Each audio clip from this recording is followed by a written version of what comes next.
Charles-Louis Auguste Fouquet, Duc de Belle-Isle, was a French general and statesman.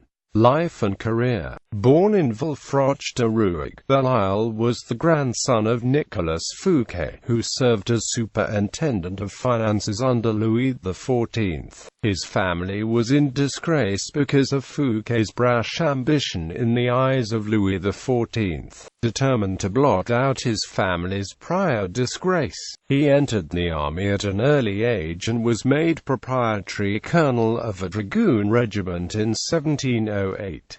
He rose during the War of the Spanish Succession to the rank of brigadier, and in March 1718 to that of Maréchal de Camp. He was present at the capture of Fuenterrabía in 1718 and of San Sebastian in 1719 during the War of the Quadruple Alliance. Aided by the rise of Cardinal Fleury, Belle-Isle was made lieutenant general, and grew in influence over French military policy. In the War of the Polish Succession he commanded a corps under the orders of Marshal Berwick, capturing Trier and Trabant and taking part in the siege of Philipsburg in 1734.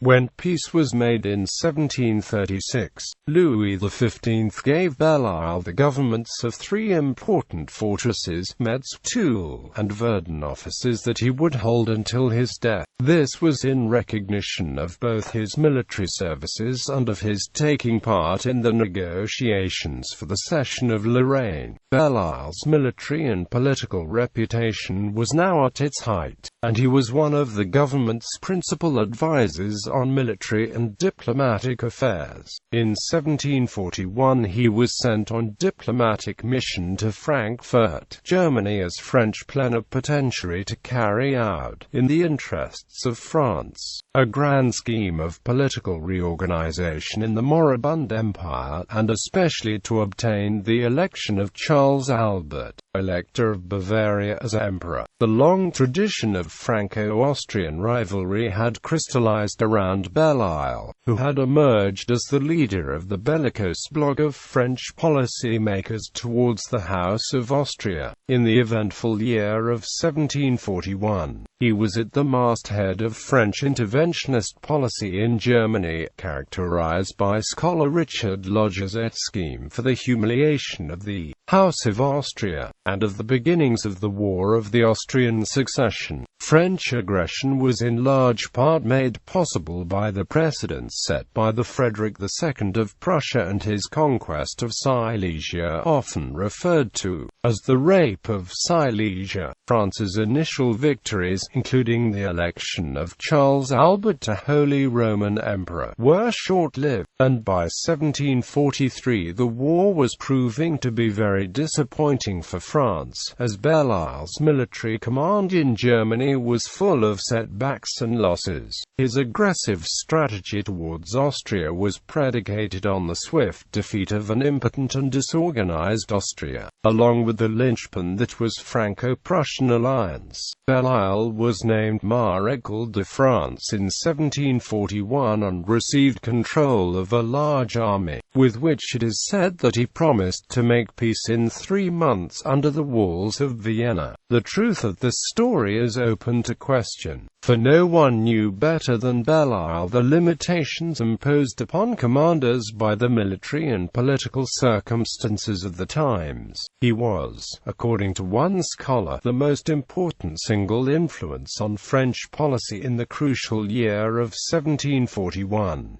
However, the circumstances in which he found himself severely limited his efforts both as a general and as a statesman. Following his initial victories, Belle-Isle suffered regression and defeat. His aggressive policies had proved disastrous. However, the daring French retreat from Prague would distinguish Belle-Isle's military brilliance and bravery. In 10 days he led 14,000 men. 5,000 men stayed in the city under the command of François de Chevert, and went across the Bohemian forest whilst being harassed by the enemy's light cavalry and suffering great hardships, but by never allowing himself to be cut off, he was able to reach the relative safety of Aga after losing 1,500 men. His subordinate François de Chevert and his 5,000 men defended Prague so well that the Austrians allowed them to leave the city through an honorable capitulation. The means by which this was obtained supposedly included Chevert threatening to burn down the city. The campaign, however, had discredited Belle-Isle. He was ridiculed in Paris, and Fleury is said to have turned against him. And to complete his misfortunes, he was taken prisoner by the English in going from Kassel to Berlin through Hanover. He was forced to remain a year in England, in spite of the demands of Louis XV and the Emperor Charles VII. During the French campaigns of 1746–47, Belle-Isle was in command of the army at Piedmont on the Alpine frontier. His troops conquered Antibes and Nice, only to suffer a decisive defeat at the Battle of Assietta. The disastrous battle would claim the life of Belle-Isle's younger brother, the soldier and diplomatist, the Chevalier de Belle-Isle, who fought bravely as a French commander in the battle.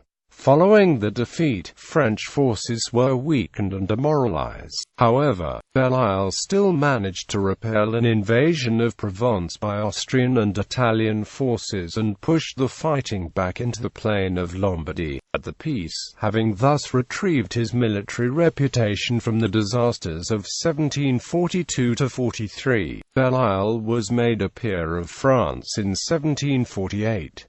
King Louis XV would make him Secretary of State for War in 1758, a position Belle-Isle would hold until his death in 1761.